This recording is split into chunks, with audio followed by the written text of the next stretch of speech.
been another embarrassing month for our nation's press corps. Just a few weeks ago, remember Steve Scully, C-SPAN, a prominent media figure who had been tapped to host the second presidential debate? Well, apparently he sent a tweet making clear that he was hostile to President Trump. Now, when the Trump supporters tried foul, Scully claimed that his account had been hacked. Now, immediately, the mainstream press rushed to his defense. The Washington Post exalted fact-checker tweeting, "Come on, everyone. Everyone knows that Steve Scully is the calmest, most decent, least partisan person in Washington, D.C." MSNBC's Sam Stein added, "The idea that Steve Scully is some sort of sleeper, never-Trumper partisan hack is among the most absurd campaign meta-stories, and there are a number of people pushing it who absolutely know better." The response from Lockhart of CNN, Joe? Well, former press secretary for Bill Clinton, what do you expect? Well, here's perhaps the pièce de résistance of the Scully defense. Fact. If Steve Scully says he didn't send it, you can take it to the bank. Period. Anyone who questions him or makes accusations is a damn liar. Well, this week, we learned who the damn liar really was. Now, Scully was not hacked. He did send the tweet. He had no business moderating a presidential debate, and C-SPAN has suspended him for lying about what happened. Now, the irony is that Scully, by the way, whom I have always personally liked, he's never been anything but kind to me and nice to me. But he only got caught in this endeavor because he works for C-SPAN, which apparently still does care about whether its employees are being forthcoming, whether they're lying. If he had worked for a major outlet like CNN or NBC, they never even would have checked. And of course, he would have gotten away with the whole thing. Well, you don't believe me? 3 years ago, CNN anchor Anderson Cooper claimed that he too was hacked after posting a vicious anti-Trump tweet. There was no apology. CNN only offered up this laughable excuse. Cooper's assistant inadvertently left his phone unlocked and unattended at the gym early this morning, and someone took the phone and sent the tweet. And who can forget Joy Reid's lame excuse for all the nasty things she wrote on her blog years back? I hired cybersecurity experts to see if somebody had manipulated my words or my former blog. And the reality is they have not been able to prove it. But here's what I know. I genuinely do not believe I wrote those hateful things. I genuinely don't believe I'm even hosting the show right now. What? Now, come on, over time, this type of behavior has convinced tens of millions of Americans that the mainstream press, most of the press, is no longer interested in reporting the truth. Instead, it's abandoned its traditional mission to become instead mere propagandists for the Democratic Party. Now, last night's town hall again proved the point. ABC's George Stephanopoulos, of course, former White House comms director for Bill Clinton, didn't ask Joe Biden a single question about the breaking story of the day, which was Hunter Biden's emails revealing how he and the rest of the family cashed in on Joe Biden's position. Now, any objective observer would It's a agree that the Clinton voters should butt know boy. why foreigners would pay the Biden millions to see Vice President Joe Biden. Instead, ABC just airbrushed the story away as if it never existed, like the old Soviet Union, like Pravda or Zvezda. CNN did an entire segment earlier today on what it considered the real scandal, though, from the town hall. Of all the questions to come from last night's town hall with President Trump, one of the big ones was who is the woman nodding behind Trump? The overly agreeable woman immediately garnered internet fame. Despite the town hall event being billed as an audience of undecided voters, Jolie is actually a Trump supporter who ran for Congress as a pro-Trump candidate in 2018. Now, leave it to CNN to not even get the facts straight. NBC never said the town hall audience was made up of only undecided voters. It was a mix of voters that included Biden and Trump supporters. Plus, that woman never even got a chance to ask a question. Big deal.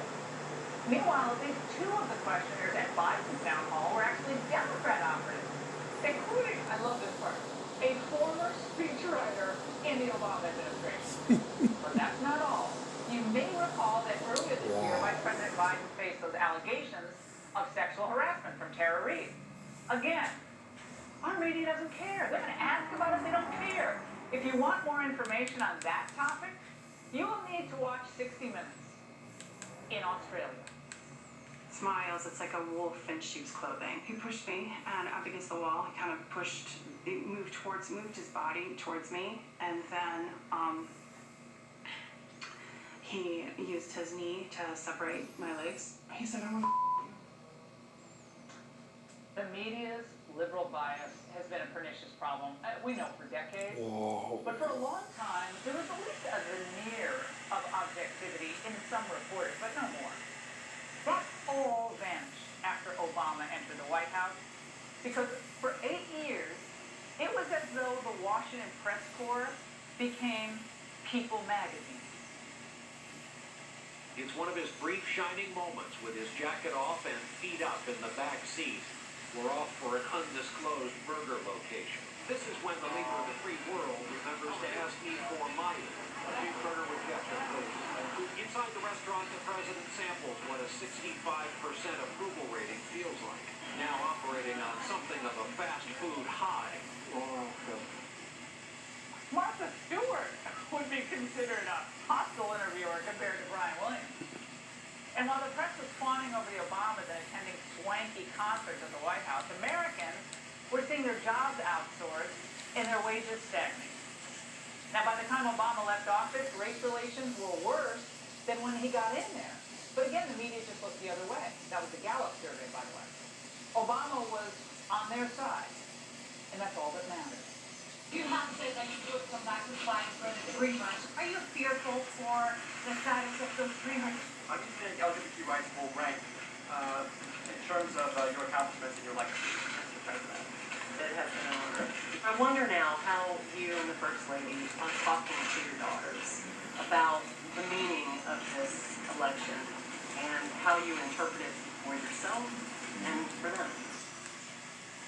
So that was on the last press conference in the White House for the president.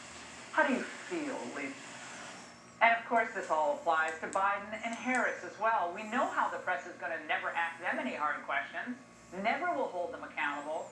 Even if they take office, it's going to be like it was with Obama. And that means you will have a White House that is completely unchecked by any press, except fake polls, fake news, personal attacks on Biden's critics. That will abound. All will be common practice in a Biden term. Exactly. Hunter could be selling the Jefferson Memorial from the Oval Office, and they would never even report it. No news there. Now, this whole situation is bad for America. We're drowning in a sea of lies right now, and if the media takes control of the White House, it will become almost impossible to know what's actually happening in D.C. They put Trump to shame, as I said earlier, the implicit promise of Biden's campaign. Think about what he said. It's a return to calm. Things will be a lot calmer. But is it going to be calm or normal in any way to have a press corps that will not ask tough questions of a presidential candidate and then a president? In fact, it's really scary. The left likes to claim that Trump wants to be a dictator. That's his real dream. It's hard to be a dictator when the press is fighting you. It's much, much easier if the press does whatever you tell them to do. Then it's carte blanche. Biden's not going to face any watchdogs in the mainstream press. He'll be surrounded by lapdogs. And that will encourage corruption and incompetence. To prevent that outcome and to teach the media a lesson that they will never forget, the press, of course, wants to tell you that the election is over. But we already know that they're not interested in the truth. So let's all vote. Let's tell our neighbors to vote. Let's tell everyone at church to vote, wherever you worship. And let's do everything we can to save our country from the oligarchy that our media will end up imposing on us. And that's the angle. Joining me now is Laura